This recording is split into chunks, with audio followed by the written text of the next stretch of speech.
Hello friends, last class में हम लोगों ने जीएसटी का जो चीज़ देखा था, क्या देखा था सर? हम लोगों ने meaning and scope of supply देखा था, याद है सर? और उस meaning of scope of supply में हम लोगों ने कई सारी डेफिनेशंस के बारे में देखा था जी।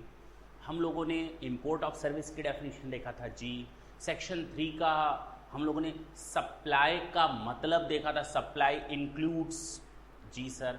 और जब मैं जा रहा था तो जाते जाते मैंने आपको एक हिंट दिया था। वो क्या सर जी? मैंने आपको ये बोला था कि हम लोग अपनी नेक्स्ट क्लास में दो चीज़ों के बारे में डिस्कशन करेंगे। पहला, एक्शनेबल क्लेम क्या होता है जी सर, और दूसरा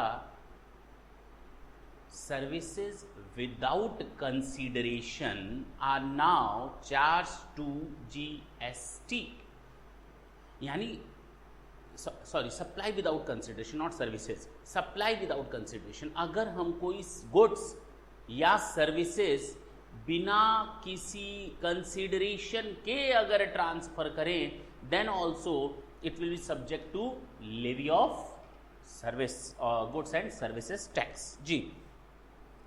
तो अब अगर हम बात करें, सबसे पहले थोड़ा 2 मिनट रिकैप कर लिया जाए लास्ट क्लास का, और थोड़ा जल्दी करूंगा। क्लास तो बहुत लंबी चली थी, लेकिन हम लोग थोड़ा जल्दी इसको रिकैप करने की कोशिश करेंगे। अगर आपके हाथ में असाइनमेंट हो तो वापस ले लीजिए, क्योंकि सबसे पहले मैं आपको जो डेफिनेशन देने जा रहा हूं, that is goods. Goods means any kind of movable property, doesn't include actionable claim and money, but includes growing crops, grass, securities and the other thing attached or become the form part of the land, and there is an agreement to get it severed before the contract of sale जी sir. देखा था service means, अच्छा जब मैंने goods की definition बताई थी तो गुड्स में मैंने कहा था it doesn't includes intangible property, ठीक है, it doesn't include intangible property. हाँ, एक्सप्लेनेशन में मैंने आपको ये बताया था, shall not include any intangible property, intangible asset. लेकिन जब मैंने सर्विस के बारे में डेफिनेशन दी आपको, तो मैंने सर्विस के बारे में डेफिनेशन बताते समय मैंने ये क्लियर कर दिया था, service means the things other than goods. जो गुड्स नहीं है वो सर्विसेज हैं। और गुड्स की डेफिनेशन में, सर्विसेज की डेफिनेशन में जो एक्सप्लेनेशन दिया था उसमें साफ साफ बोला था कि एक्शनेबल क्लेम सर्विस है, इनटेंजिबल प्रॉपर्टी, अब वो सर्विस के इनटेंजिबल थिंग्स अब आपकी कंसीडर की जाएंगी सर्विस। तो इनटेंजिबल प्रॉपर्टी हो गई, एक्शनेबल क्लेम हो गया, ये सर्विस में आ गया, गुड्स में से हट गया। गुड्स में एक और चीज़ नहीं थी, मनी, वो इसमें भी नहीं है, बट डजंट इंक्लूड मनी। तो मनी अब कहीं नहीं है, मनी की तो बात हो रही है सारी, देख लिया था। और मनी के डेफिनेशन में मैंने बताया था legal tender, bills of exchange, promissory note, travellers cheque, postal order, money order, ये सारी चीज़ें हम लोगों ने देख लिया था। Import of services, import of services में मैंने बताया था supplier of services located outside India, recipient of services located in India, and place of services must be in India. And the last thing जिसमें मैंने थोड़ा चेंज करके बताया था, D point, the supplier of service and the recipient of service may और may not be the establishment of a distinct person. इसके बारे में हम लोग ऑलरेडी डिफाइन कर चुके हैं, डिस्कस कर चुके हैं। सेक्शन 3 पर अब आते हैं अपने मुद्दे पर, जिसमें मैंने सप्लाई की मीनिंग बताई थी, सप्लाई इंक्लूड्स। और जब मैंने वर्ड बोला था सप्लाई इंक्लूड्स, इंक्लूसिव डेफिनेशन होती है, that is not an exclusive definition. हो सकता है बाद में इसमें और चीज़ें शामिल हो जाएं। फिलहाल सप्लाई इंक्लूड्स क्या शामिल करती हैं? All forms of supply, all forms of supply of goods and or services such as sale, transfer, exchange, barter, lease, rental, license, ये सारी चीज़ें शामिल हैं। are made or agreed to be made for a consideration, for in the course of business or in the course of furtherance of business। Furtherance of business का मतलब मैंने बता दिया था। सेकंड, इंपोर्टेशन ऑफ सर्विस, अभी मैंने जो बात की, वेदर और विदाउट कंसिडरेशन, वेदर और not in the course of business और फर्दरेंस ऑफ बिजनेस, इसके बारे में भी डिटेल में देख लिया था। A supply specified in schedule 1, तीसरा पॉइंट जिसके बारे में आज हम डिस्कस करने जा रहे हैं, supply without consideration. Supply without consideration are also the supply of goods or services.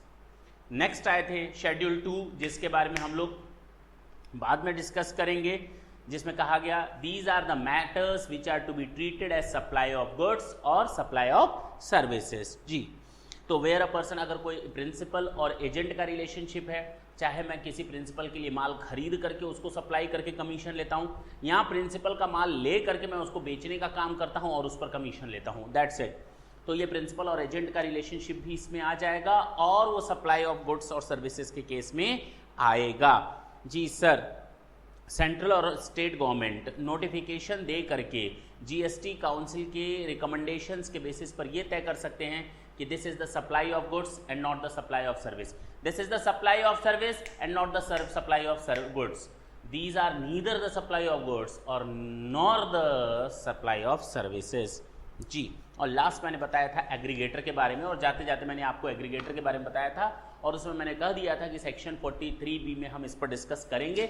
मैंने इसका आपको एक एग्जाम्पल भी दिया था ओला टैक्सी के बारे में, और उसके बाद मैंने अपना टॉपिक एंड किया था। और जब मैंने एंड किया था, कई सारी डेफिनेशंस बीच में हमने आपको बताई थी। जब मैंने एंड किया था तो मैंने उस समय आपको बोला था द मोस्ट इंपॉर्टेंट थिंग, मैं वही लास्ट लेक्चर जहां मैंने छोड़ा था मैं वहीं से पढ़ता हूँ, the most important thing which is to be noted here under the GST regime that actionable claim and services without consideration means schedule 1 are now taxable services. Okay, taxable services नहीं, टैक्सेबल सप्लाईज, ठीक है ना, taxable supplies कर लेंगे अगर services word लिखा है तो। फिलहाल अब हम बात करेंगे एक्शनेबल।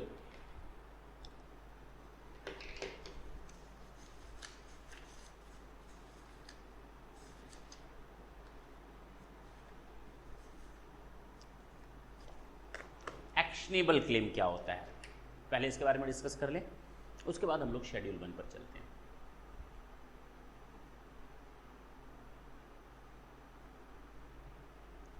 एक्शनेबल क्लेम का मतलब है अनसिक्योर्ड डेट। एक्शनेबल क्लेम का मतलब है कि right in any claim and the position of the property is not there. दो चीजें याद रखेंगे, एक्शनेबल क्लेम का मतलब है unsecured debt and right to recover the claim without having the possession of any property। अब मैं इसको डिफाइन करता हूं, और ये डेफिनेशन आपको मिलेगी section 3 of transfer of property act 1882 में। ये जो डेफिनेशन मैं जो देने जा रहा हूं एक्शनेबल क्लेम की, ये डेफिनेशन आपको मिलेगी section 3 of transfer of property act 1882। जी, तो एक्शनेबल क्लेम अनसिक्योर्ड डेट, मैं दो लाइनें जो लिखी हैं इसको पहले बता दूं कि सर्विस टैक्स में इसका क्या मायने है। और मैंने थोड़ी देर पहले आपको बताया था कि actionable claim are now covered under services. थोड़ी देर पहले मैंने अभी बताया, जब मैंने सर्विस की डेफिनेशन दी और गुड्स की डेफिनेशन दी। गुड्स की डेफिनेशन में मैंने आते ही बताया doesn't include actionable claim, services में बताया इट इंक्लूड्स एक्शनेबल क्लेम। जब मैंने गुड्स की डेफिनेशन दी उसमें मैंने बताया डजन इंक्लूड इनटेंजिबल प्रॉपर्टी, लेकिन जब मैंने सर्विस की डेफिनेशन दी तो उसमें कहा it includes intangible property. Money तो ना तो हमारा गुड्स में आता है, मनी ना तो हमारा सर्विसेज में आता है, जब तक कि वो न्यूमिस्मेटिक वैल्यू के लिए ना रखा गया हो। फिलहाल मनी को कर दो किनारे। वापस आते हैं कि ये एक्शनेबल क्लेम क्या है, तो कहा गया अनसिक्योर्ड डेट, तो ये तो पक्का है कि सर्विस हो गया है। एक्शनेबल क्लेम यानी unsecured debt is now under the purview of GST, it would be treated as supply of service, ये सर्विस के दायरे में आ गया। अनसिक्योर्ड डेट सर्विस के दायरे में आ चुका है। सर बात बिल्कुल नहीं समझ में आ रही कि आप कैसे अनसिक्योर्ड लोन को सर्विस के दायरे में रखेंगे। अब मैं बोलता हूं, जरा ढंग से सुनेंगे, दो लाइनें पहले सुन लें। Unsecured debt is an actionable claim, यानी actionable claim means unsecured debt. Actionable claim means unsecured debt. Actionable claim means unsecured debt. Actionable claim unsecured debt is an actionable claim, and if such unsecured debt is transferred to third person for a consideration, the transaction would tantamount to supply of service under GST. बस ये दो लाइनें अगर हम समझ लें तो हमें समझ में आ जाएगा कि हम लोग इसकी स्टडी क्यों करने जा रहे हैं. Why to do the study of actionable claim over here under the GST system. और बहुत ज़्यादा मायने रखिएगा, जैसे जैसे हम लोग आगे बढ़ेंगे तो समझ में आएगा. तो पहले तो हमें ये वर्ड क्लियर होना चाहिए. केवल मैं यहाँ तक बताकर आपको छोड़ सकता था कि actionable claims are now covered under GST system, but without having the understanding about the actionable claim, it would not be a proper thing to know about the complete things or matters of GST which are now covered. पहले तो ये covered नहीं था तो समझने की जरूरत भी नहीं पड़ती थी ज़्यादा, लेकिन अब covered है तो उसको समझे, क्योंकि इसमें बहुत ज़्यादा लिटिगेशंस आने वाली हैं. हम लोगों ने उनको इनवाइट कर दिया है. तो unsecured debts is an actionable claim and it falls under the category of supply of services under GST system. Actionable claim का मतलब क्या है? Actionable claim जो सेक्शन 3 में बताया गया है ट्रांसफर ऑफ प्रॉपर्टी एक्ट 1882 में, actionable claim is a claim to any debt. दो चीजें मैं बताऊंगा. claim to unsecured debt, बात खत्म. पहला याद रखें, actionable claim is a claim of unsecured debt. तो अब अनसिक्योर्ड डेट को मैं थोड़ा किनारे करता हूं. मैं अब लिखूंगा अदर देन सिक्योर्ड डेट. ये बोल सकते हैं ना, actionable claim is a claim of other than secured debt, यानी क्लेम ऑफ अनसिक्योर्ड डेट. तो अब other than secured debt. Secured debt कैसे होता है? कोई भी डेट सिक्योर्ड होता है या तो उसके अगेंस्ट प्रॉपर्टी मॉर्गेज रख दो, या तो उसके अगेंस्ट हाइपोथिकेशन रख दो, या तो वो प्लेज पे ले लो. यानी कोई लोन या कोई डेट जो आपने मॉर्गेज प्रॉपर्टी करके ली हुई है, कोई लोन मैंने लिया है मॉर्गेज करके, प्रॉपर्टी मॉर्गेज करके, तो उसको हम कहते हैं मॉर्गेज्ड लोन. मैंने कोई लोन ले रखा है, उसके अगेंस्ट मैंने गुड्स दे रखा है, स्टॉक दे रखा है, तो हाइपोथिकेशन ऑफ स्टॉक. स्टॉक कहीं गया नहीं है, स्टॉक मेरे ही पास, लेकिन वो स्टॉक हाइपोथिकेटेड है. यानी अगर मैं लोन का पेमेंट नहीं कर पाऊंगा तो सामने वाला मेरे इस स्टॉक को मुझसे छीन कर ले जा सकता है. मैंने मशीन रखी सामने वाले को, मैंने सामने वाले को अपनी ज़मीन और बिल्डिंग दे दी, मैंने उसको अपनी ज़मीन और बिल्डिंग दे दी और मैंने कहा मुझे लोन दो. उसने मुझे लोन दिया और ज़मीन और बिल्डिंग गिरवी रख ली. इसको हम कहते हैं मॉर्गेज्ड प्रॉपर्टी या मॉर्गेज्ड लोन. प्रॉपर्टी कहीं गई नहीं. जब मैं लोन नहीं दे पाऊंगा, then the other one person और the lender of the loan will be entitled to get the position of the mortgaged property in his favour. वो अपने फेवर में उस प्रॉपर्टी को ले जा सकता है और सेल करके अपने लोन का अमाउंट निकाल सकता है. ये है मॉर्गेज्ड लोन. हाइपोथिकेशन यानी मॉर्गेज प्रॉपर्टी कहीं गई नहीं थी, उसको बंधक बनाया गया था. एसेट तो मैं ही यूज कर रहा था, बिल्डिंग और जमीन मैं ही यूज कर रहा था, but the property was mortgaged. Hypothecation, मेरे पास स्टॉक है, सामने वाले ने मुझे लोन दिया और मैंने कहा अगर मैं तुम्हें पैसा ना दे पाऊँ ना तो तुम ये लोन ले जाना, तुम ये स्टॉक ले जाना. सामने वाले ने कहा ठीक है. इसको हम कहते हैं हाइपोथिकेशन. अब स्टॉक मेरे पास पड़ा हुआ है, मैंने स्टॉक क्यों खरीदा था? मैंने स्टॉक क्या लोन लेने के लिए खरीदा था कि उसको एज सच रखे रहे? खराब हो जाएगा स्टॉक. अरे नहीं, स्टॉक को आप साइकिल कर सकते हो. स्टॉक को बेचो, दूसरा स्टॉक ले आओ. ये स्टॉक जाएगा, दूसरा स्टॉक आएगा, ये स्टॉक जाएगा, दूसरा. जो ये स्टॉक पड़ा हुआ है ना, आ रहा है जा रहा है, तो जो नया स्टॉक आ रहा है दैट इज हाइपोथिकेटेड अगेंस्ट लोन. तो इसको हम कहते हैं हाइपोथिकेशन. और तीसरा होता है प्लेज, गिरवी रख देना. भैया ये लो सोने चांदी जो मेरे घर पे पड़े हुए थे ये रखो अपने पास, पैसा मुझे दे दो. इसको हम कहते हैं प्लेज. अब जब मैं उसको पैसा वापस करूंगा मुझे मेरी प्रॉपर्टी मिल जाएगी। ये कहलाता है सिक्योर्ड लोन। ये तीनों तरह के जो मैंने बताया इनको हम कहते हैं सिक्योर्ड लोन। और हम इन तीनों की बात नहीं कर रहे हैं, हम एक्शनेबल क्लेम की बात कर रहे हैं। ये एक्शनेबल क्लेम तो है ही नहीं। सामने वाला क्या एक्शन लेगा, क्या एक्शन लेगा? वो आएगा मेरे यहाँ से प्रॉपर्टी ले जाएगा, जो गिरवी रखी गई उसको बेच करके अपना पैसा निकालेगा, बात खत्म। लेकिन एक्शनेबल क्लेम वो क्लेम होते हैं जहां पर मुझे कोर्ट के पास जाकर के फाइट करना पड़ता है कि ये मेरा लोन मुझे वापस दिलवा दो। मैंने ये लोन किसी को दिया था, सामने वाला नहीं दे रहा, तो मुझे ये पैसा वापस दिलवाओ। तो ये मेरे लिए एक एसेट की तरह काम करता है। जरा ढंग से देखें, actionable claim is a claim to any debt other than a debt secured by mortgage of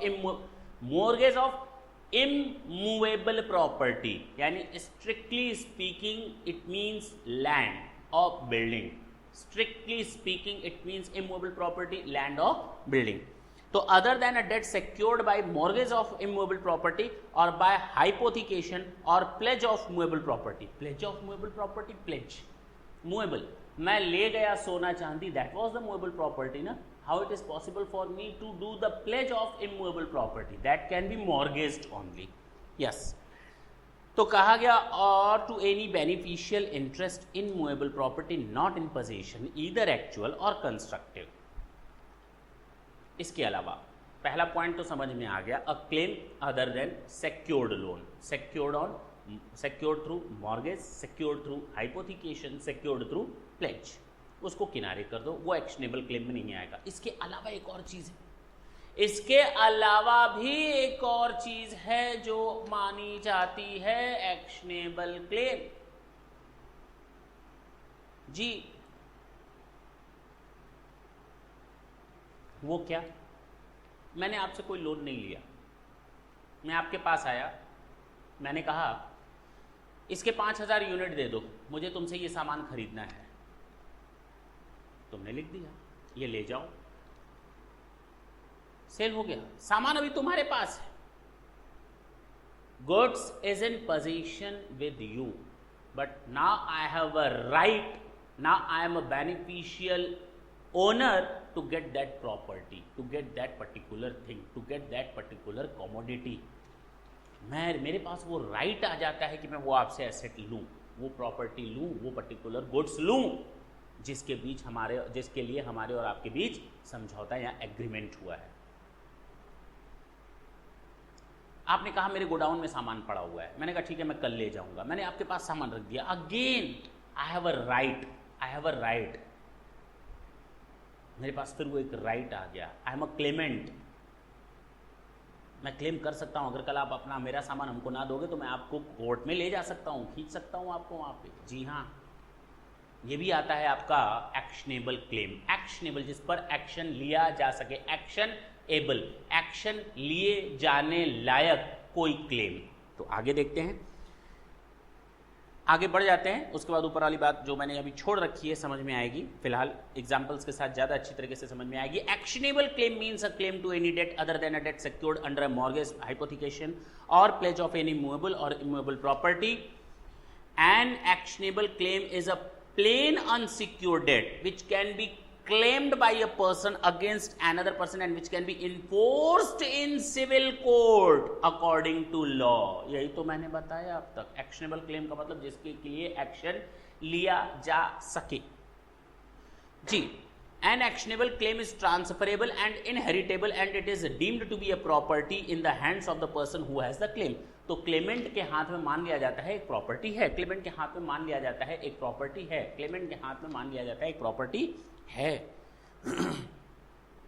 simply stated, मैं इसी चीज को कई तरह से बता रहा हूं ताकि आपके दिमाग में ये बात आ जाए कि what is the exact meaning of actionable claim. Simply stated, an actionable claim means a claim to any unsecured debt or a claim to any beneficial interest in movable property।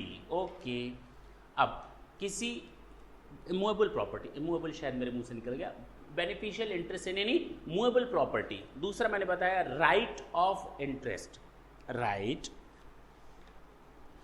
और claim to any beneficial interest in movable property. Beneficial interest in movable property का मतलब है कि जो आपके पास property है जो movable है उसमें मेरा बेनिफिशियल इंटरेस्ट है। प्रॉपर्टी आपके पास है, I am not having the position of that particular movable property, but I have a right to get it recovered.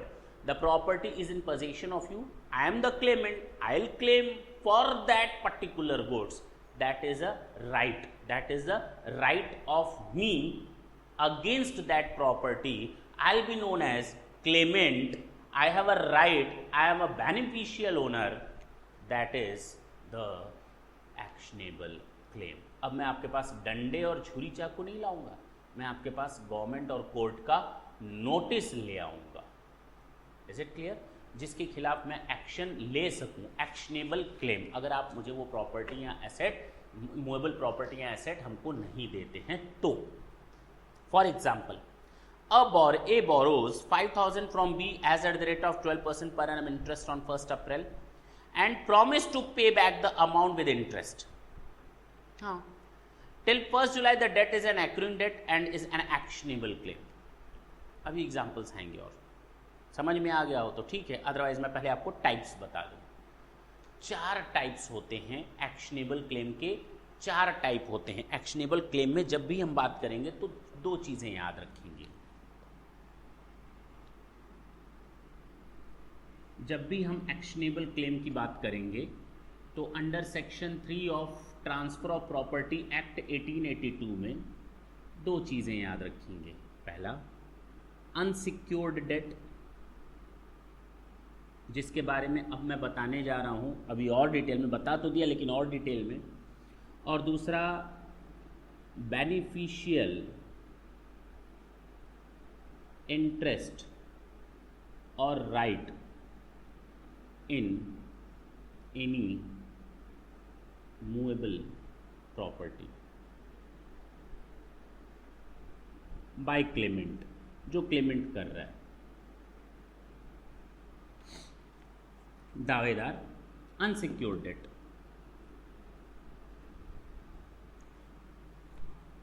ये होता है एग्जिस्टेंट डेट, ये होता है एक्रूइंग डेट,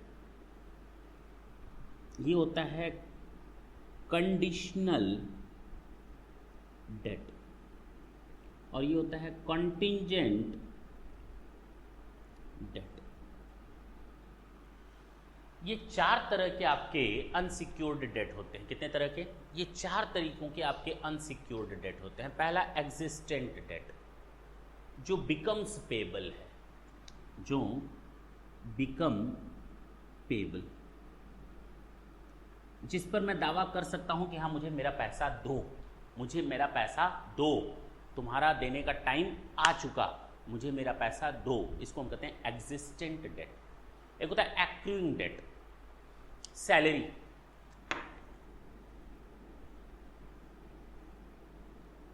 होता क्या है, सैलरी काम कर चुका बंदा, अगले महीने की 5 तारीख को लेना, 1 से 30 तक काम किया, 5 तारीख को सैलरी लेना, ये एक्रूइंग डेट है, जो ड्यू तो हो चुकी है लेकिन पेबल होगी 5 तारीख को, यानी ड्यू डेट अभी नहीं आई है। आउटस्टैंडिंग अमाउंट एक्रू हो चुका है लेकिन उसका दावा 5 तारीख को आएगा, उसको हम कहते हैं एक्रूइंग डेट।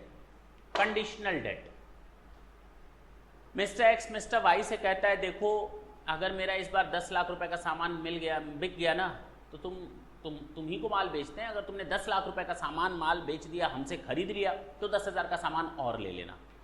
कंडीशनल डेट एक तरह से देखो तो कंडीशनल है, एक कंडीशन पर एक सामने वाले को राइट मिल जाता है किसी प्रॉपर्टी पर, किसी मूवेबल प्रॉपर्टी पर। मैंने किसी को कहा अगर तुमने साल भर में 10 लाख रुपए का सामान हमसे खरीद लिया तो 1 लाख रुपए का सामान हम तुम्हें ऐसे ही दे देंगे, तो राइट मिल गया। This is an unsecured debt. Last, contingent debt. Contingency किसी कंडीशन या हैपनिंग और किसी कंडीशन और सिचुएशन के हैपनिंग और नॉन हैपनिंग पर अगर किसी को किसी चीज पर दावा या अधिकार मिलता है। कल बारिश होगी ना तो मुझसे 5,000 ले लेना, that is very much depend upon the contingency, होने या ना होने पर। बारिश नहीं हुई तो 10,000 ले लेना, कंडीशन और सिचुएशन के हैपनिंग और नॉन हैपनिंग पर जब आपको कोई राइट मिल जाता है, that is also known as unsecured debt. तो पूरी सीरीज खत्म हो गई अनसिक्योर्ड डेट की। बचा क्या? बेनिफिशियल इंटरेस्ट और right in any movable property और क्लेम। तो आप आए पॉइंट नंबर 2 पर। मैं अब कहानी छोड़ देता हूँ क्योंकि भाई मुझे आपको एक बेसिक अंडरस्टैंडिंग क्रिएट करवानी थी अनसिक्योर्ड डेट के बारे में, एक्शनेबल क्लेम के बारे में, जो हमें लगता है समय ज़रूरत से ज़्यादा हो गया है। लास्ट पॉइंट बचा है आपका ये। बाकी चीज़ें डिटेल में सेम एग्जांपल्स के साथ आपके सामने रखी हुई हैं। I don't think so that there would be any problem. I have give you each and everything orally. Second point, claim to beneficial interest not in the position of the claimant. मेरे पास कोई अधिकार मिल जाए, पहला मैंने बताया था unsecured loan, दूसरा होता है राइट। मुझे किसी सामान पर अधिकार मिल जाए कि अब वो सामान मेरा है, मूवेबल प्रॉपर्टी है, वो अब मेरी है। I am a claimant to get the possession of that particular item. To get the possession, right now the particular item is not in my own possession. अच्छा जी, a right of a person to take what possession, underline कर लेंगे, of a movable property from the possession of the other. और जरा ढंग से देखें, ये right जो मैं चिल्ला रहा हूं, मेरे राइट कहने से वो राइट नहीं, ऐसा कोर्ट का आदेश कि आई एम अ क्लेमेंट, ये नहीं मैंने कहा वो मेरी एसेट है, हम दोनों के बीच में ऐसा कुछ हुआ था, ना ना ना ना। आगे सुने, is the actionable claim of that person, following conditions are necessary, the claim is of some movable property, the movable property is in the possession of the another person, and the beneficial interest of the right of the possession of the claimant is recognized by the court. The most important point कि मैं अपने आप को Clement बोल रहा हूँ, तो ऐसे तो कोई भी किसी के ऊपर क्लेम कर देगा, तो इसका मतलब ये नहीं कि वहाँ पर अनसिक्योर्ड डेट अराइज हो गया, यानी कि एक्शनेबल क्लेम अराइज हो गया, नॉट एट अनसिक्योर्ड डेट नहीं, एक्शनेबल क्लेम अराइज हो गया ना। ऐसे कोई भी किसी के ऊपर क्लेम कर दे, दावा कर देना, जब तक कि उसको रिकॉग्नाइज ना किया हो कोर्ट ने। अच्छा जी, तो इसके एग्जाम्पल देख लेते हैं। A agrees to sell to B bales of cotton deliverable on a future day. A ने बी को कहा कि हम आपको कॉटन बेल अगले महीने की 10 तारीख को